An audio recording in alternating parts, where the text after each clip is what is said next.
अधिपति भगवान शंकर का स्मरण कर कर, पंचाक्षर मंत्र का स्मरण कर कर अगर आप पूजन में बैठ रहे हैं, लक्ष्मी पूजन कर रहे हैं, तो ये पक्का है अगर हमसे कुछ त्रुटि हो भी गई तो भगवान भोलेनाथ उसको क्षमा कर देंगे। और माता से निवेदन करना, हे लक्ष्मी मैया, हे वैभव लक्ष्मी, हे माता अष्टलक्ष्मी, हे माँ संतान लक्ष्मी, धान्य लक्ष्मी, वैभव लक्ष्मी, प्रतिष्ठा लक्ष्मी, यश लक्ष्मी, कीर्ति लक्ष्मी, आरोग्य लक्ष्मी, संतान लक्ष्मी, हे माँ ऐसी कृपा करिए, आप हमारे घर से रुष्ट होकर ना जाइएगा। ये घर, ये परिवार, ये सब आपका है,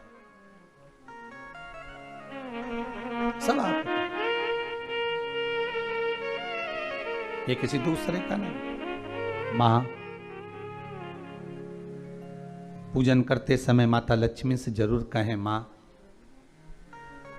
4 साल हो गए, 2 साल हो गए, ये 2 वर्ष जो ये कोरोना महामारी में गए हैं, ये वर्ष जो बेकार निकल गए हैं, मां हो सकता है आप हमसे रुष्ट हो गई हो, पर आज क्षमा मांगकर अपने घर में आप प्रवेश करिए। मां आइए हमारे घर में, आप पधारिए। मां महाराज कितना सुंदर संवाद है। एक साहूकार की बेटी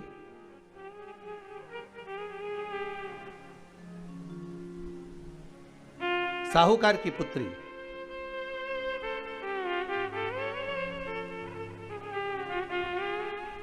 पीपल के वृक्ष के नीचे, बेलपत्री के वृक्ष के नीचे, आंवले के वृक्ष के नीचे प्रत्येक अमावस्या को दीप लगाने जाती थी। उसका नियम था।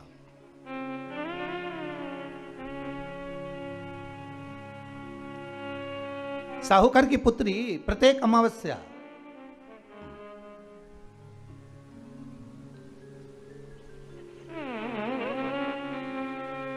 तीन दीप, एक बेलपत्री के नीचे, एक आंवले के नीचे, एक पीपल के नीचे लगाने जाते।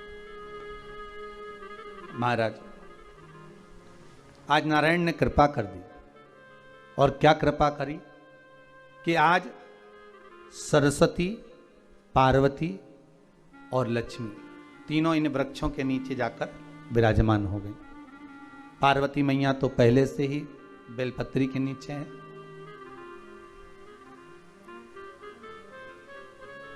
स्वयं सरस्वती मैया, लक्ष्मी मैया आंवले और पीपल के नीचे विराजमान हो गई। अब आज तीनों देवियों में बात हो रही है, आज तीनों देवियों में चर्चा हो रही है कि यदि आज अगर कोई दीप लगाने आया और पहला दीप जिसका लगेगा, तो ये पक्का है कि मैं लक्ष्मी उसके घर में प्रवेश करूंगी।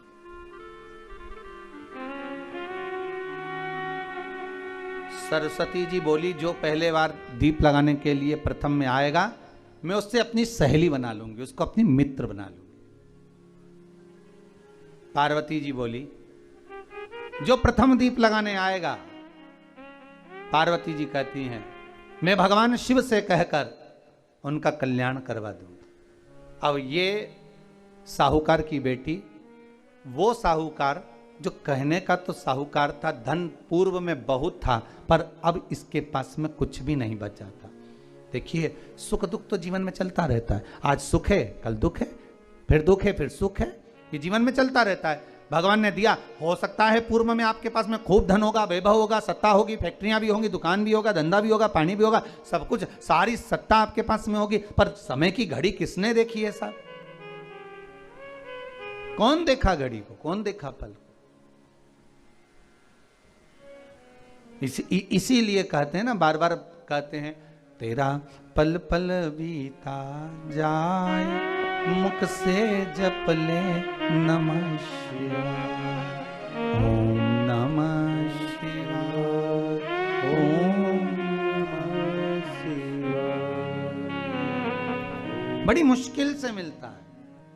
घड़ी, पल, समय, नक्षत्र कब बदल जाए किसको मालूम है? आज साहूकार के जीवन में था साहूकार, कहने का, पर धन नहीं था, वैभव नहीं था, सब समाप्त हो गया था, कहीं पैसा चले गया, लग गया। महाराज बेटी ने वही दीप तैयार करे।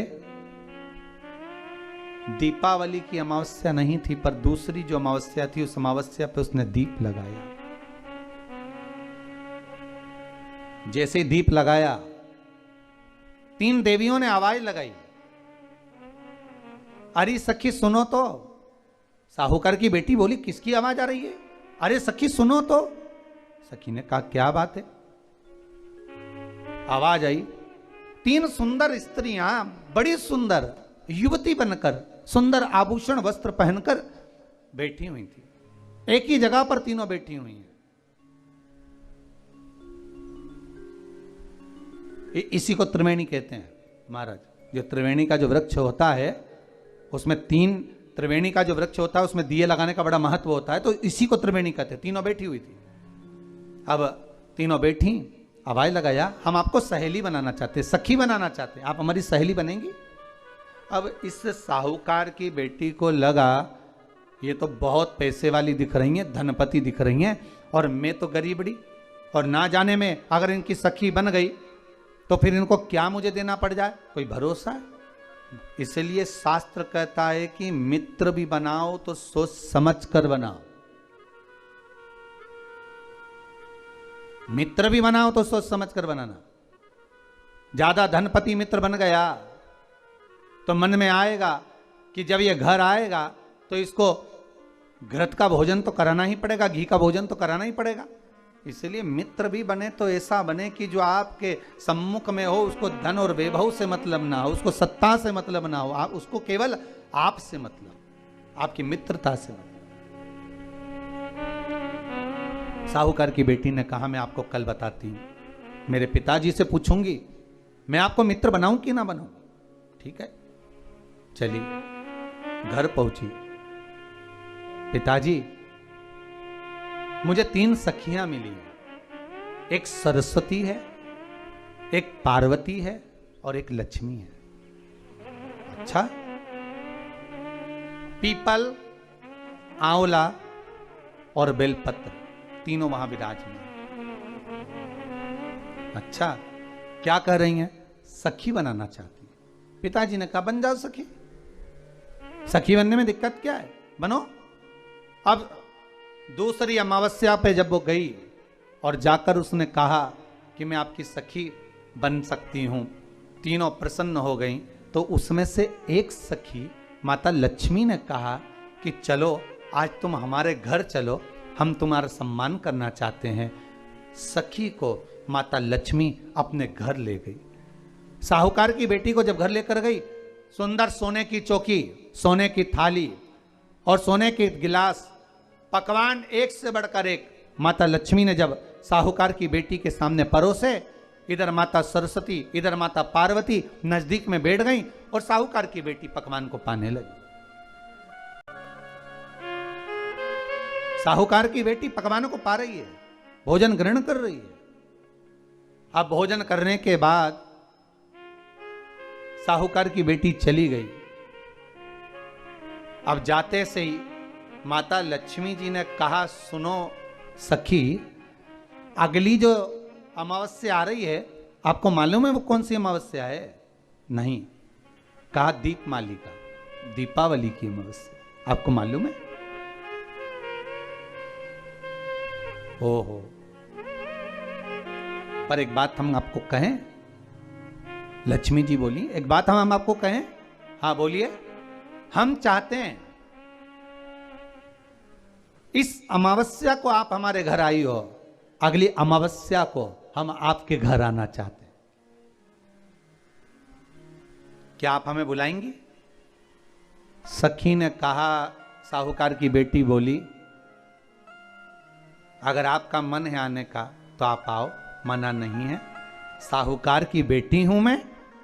लक्ष्मी जी ने मन में सोचा, ठीक है तैयारी करो। आज साहूकार की बेटी घर पहुंची तो पिताजी ने पूछा, बेटी आज बहुत देर हो गई तुझे आने में, कहां रह गई थी तू, कहां रह गई तू?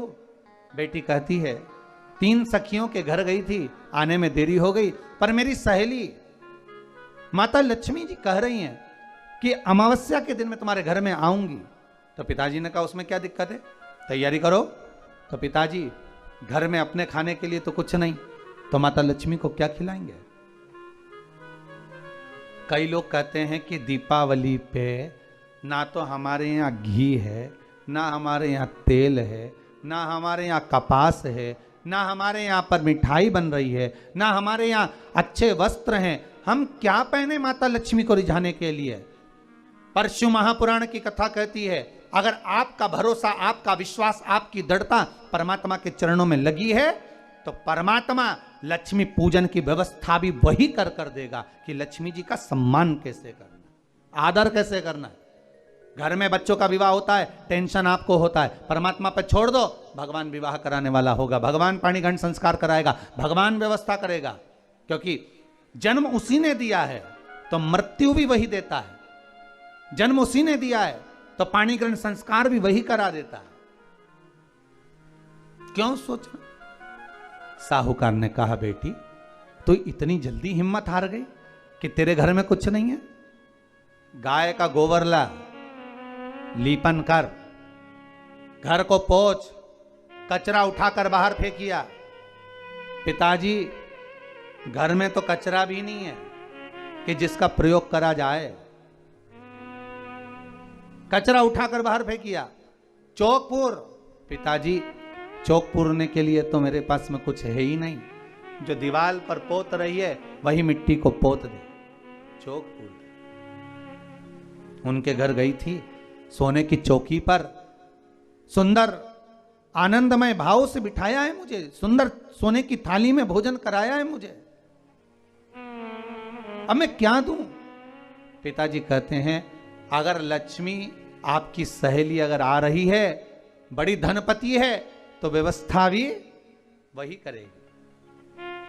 अब लक्ष्मी तो जाने की तैयारी में, सरस्वती उनके साथ जाने की तैयारी में, पर माता पार्वती नहीं गई। माता पार्वती ने कहा आज मैं नहीं जाऊंगी। क्यों? आज मुझे अमावस्या का दिन है ना, इसलिए बेलपत्री के पेड़ के नीचे मुझे रहना पड़ेगा। तो माता पार्वती बेलपत्र के पेड़ के नीचे रुक गई।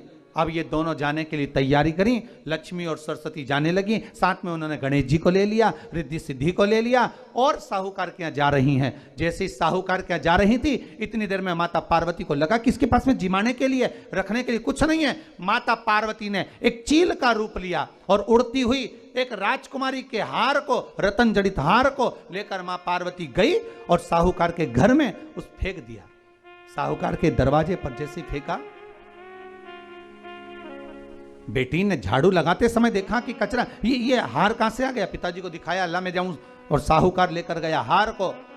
जो सेठ को दिखाया, महाराज ये हार तो करोड़ों का है, कोई साधारण नहीं। धन मिला तो सबसे पहले जाकर एक सुंदर चौरंग लाया, पाटा लाया, उस पाटे पर सुंदर वस्त्र बिछाया और माता लक्ष्मी के आदर की तैयारी के लिए सुंदर सुंदर घर में पकवान बनने लगे साहब। और सुंदर सुंदर पकवान बने। जैसे ही लक्ष्मी घर में प्रवेश करी, सरस्वती प्रवेश करी, गणेश प्रवेश करे, रिद्धि सिद्धि प्रवेश करी,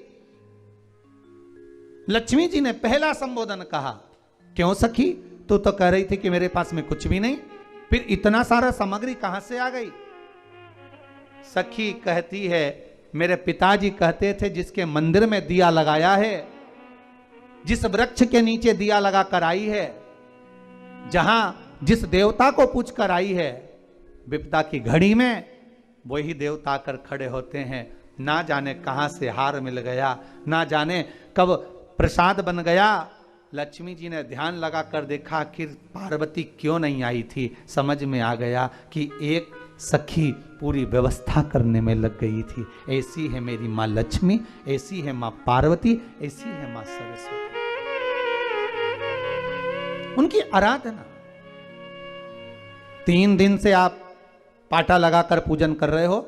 आज भी दीपावली का पूजन भी आपको ऐसे ही करना है। जितना